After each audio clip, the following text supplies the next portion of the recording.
कैसे हैं आप सर? जी मैं अच्छा हूँ। कहाँ से बोल रहे हैं आप? मैं चंडीगढ़ से बात कर रहा हूँ। जी बताइए। मैं पूछ रहा था, जैसे बार बार मत्था टेकने की आदत पड़ी हुई है मुझे। हम्म। जैसे कहीं पे फोटो दिख गई तो मत्था टेक देना, हम्म। तो ऐसा सारा दिन रिपीट चलता रहता है। या हर वक्त जैसे कहते हैं ना कि जितने भी हम धार्मिक गुरुओं को सुनते हैं, वो कहते हैं कि हर वक्त निरंतर जाप चलता रहना चाहिए मन में। हम्म। तो वो थॉट जो है वो, उसको सोच के, वो ध्यान में रखते हुए, पर वो ये है कि कहीं पे फोटो देख ली तो मत्था टेक लेना, तो सारा दिन यही चलता रहता। बाकी काम मतलब लगा लो कि अगर संसारिक चीज थॉट मान के चले तो ये लगता है कि वो डिस्टर्ब कर रहे हैं आपको, ये थॉट्स। आप एक बार एकांत में बैठिएगा हाँ जी। और ये एनालाइज कीजिएगा कि जो आप बार बार माथा टेकते हैं वो भय के कारण टेकते हैं या प्रेम के कारण टेकते हैं। मतलब ये है ना कि अगर सत्संग सुने तो ये लगता है कि ठीक है ये चीज, अगर अगर वो दूसरी तरह सोचे तो ये गलत है। मतलब नहीं, एक। आप वो सारे सवाल दिमाग से हटा दीजिए। हाँ आप जी। सिर्फ मैंने एक बड़ी सिंपल लाइन बोली है कि वो जो माथा टेकते हैं आप भय के कारण टेकते हैं या प्रेम भाव में आकर के टेकते हैं। ये आपको बड़ा बारीक सा निर्णय है और ये आपको ही पता होगा, किसी और को नहीं पता होगा। तो यदि ठीक है। आपको वो एनालाइज हो गया है, यदि अभी बात करते करते आपको ये रियलाइज हो रहा है और आपको ध्यान में, तो आप मुझे आंसर बता सकते हैं, तो मैं आपको आगे सॉल्यूशन बता सकता हूँ। भय ज्यादा लग रहा मेरे ख्याल से। यस। हाँ जी। क्योंकि मैं भी 100% इस बात को जानता था कि ये भय है।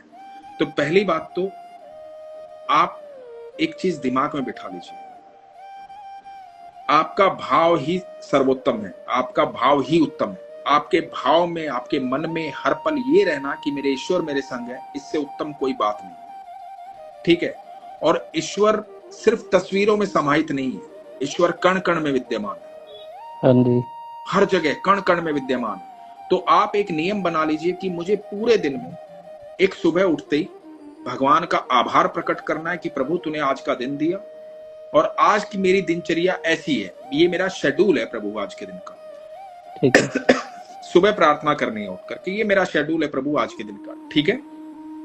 उसके बाद रात्रि में जब वापस लौटे घर पे सोने से पहले फिर भगवान का धन्यवाद कीजिए कि प्रभु ये शेड्यूल मैंने सुबह बताया था, इसमें से ये घटित हुआ, ये रह गया, ये होने वाला, इसमें संभावनाएं बनी, इसमें संभावनाएं नहीं बनी, और आप मेरे संग रहे हर पल, इसका मैं आपको आभार प्रकट करता हूँ ये रात्रि में। और मैं अब निंद्रा अवस्था में जा रहा हूँ प्रभु, मेरे स्वप्न में भी, मेरी निंद्रा अवस्था में भी हर पल मेरे साथ रहे। ठीक है। ठीक है। ये दो कार्य आपको करने हैं। और इन बिटवीन जहां भी आपका वहम, जो आप कह रहे हैं जो भय है, उस भय से मुक्त होने के लिए आपको रात्रि को सब प्रभु के सामने नतमस्तक हो जाना कि प्रभु पूरे दिन की वार्ता मैं अब आपसे करता हूं। ठीक है। तो आप भय मुक्त हो जाएंगे। आप ईश्वर से वार्तालाप कीजिए, ईश्वर से डरिए मत। ईश्वर आपका सबसे अच्छा और सबसे करीब साथी है। ईश्वर से करीब आपके कोई भी नहीं है। ईश्वर से भयभीत होकर मंदिर नहीं जाना है। जी। जब आपका मन भाव प्रकट करे ना, प्रेम है, तो मंदिर जाना है। जब आपका, आपके मन में भाव, और भयभीत किस लिए, मतलब ये भय, एक भय होता है इस प्रकार का कि प्रभु मेरे मेरे बस की बात कुछ नहीं है, अब मुझे आपके पास ही आना पड़ेगा। उस भाव में जाइए। वो भय कोई दिक्कत नहीं है, क्योंकि वो तो आप ईश्वर को ही बताएंगे ना। सर्वशक्तिमान तो वही है, सर्वेश्वर तो वही है, तो अपनी समस्या तो उसी को बताएंगे। तो वो भय भय नहीं है। लेकिन इस वजह से कि मैं, यदि मैं माथा नहीं टेकूंगा तो भगवान कुछ गलत कर देंगे, मैं पूजा नहीं करूंगा तो भगवान कुछ कर देंगे। तो एक चीज याद रखना, जिसके पास जो होता है ना वही देता है। ईश्वर के पास सिर्फ प्रेम है, आप लोगों के देने के लिए। आपको सुख सुविधाएं, सारी सृष्टि उसने आपके लिए रची है। ये सूर्य, चंद्रमा, प्रकृति, पेड़ पौधे, पक्षी, पशु, ये सब आपके लिए बनाए। इतना प्रेम करता है ईश्वर हमसे, और इतना प्रेम करता है कि हमारे जन्म लेने से पहले हमारे दूध की व्यवस्था करता है माँ के स्तनों में। वो इतनी इतनी चिंता करता है हमें, तो हमारा वो कभी बुरा नहीं करता, कभी बिल्कुल। सोचता भी नहीं है, दूर दूर तक सोच में भी नहीं है उसके। वो हमें बुरे से बचाता है, वो कभी बुरा नहीं करता, क्योंकि बुरा नहीं है ईश्वर। ईश्वर सबसे अच्छा है ना। तो हाँ ये जी। कभी मन में वहम मत लाना कि मैं आज माथा नहीं टेकूंगा, आज मैं पूजा नहीं करूंगा तो भगवान गड़बड़ कर देंगे। बिल्कुल नहीं करेंगे, कुछ नहीं करेंगे। वही ये है ना कि एक्सरसाइज आज से कीजिए। आप आज से ये सोचे कि नहीं, अब भगवान को, बस भगवान को रात को बात करनी है, सुबह बात करनी है, और हर पल भगवान का आभारी रहना है। बस मुझे भगवान से वार्तालाप करनी है, डरना नहीं है भगवान से। वही होता है कि कई बार जैसा लगता है कि अब इग्नोर करके निकल जाए, या देख ही ले। नहीं, क्या होता है, ये स्थिति बहुत अच्छी है, देखा जाए ना, ये आपको भयभीत कर रही है, बट ये स्थिति बहुत अच्छी है। ये स्थिति ओके। बहुत कम भक्तों की आती है कि उनको हर जगह भगवान दिखने शुरू हो जाते हैं।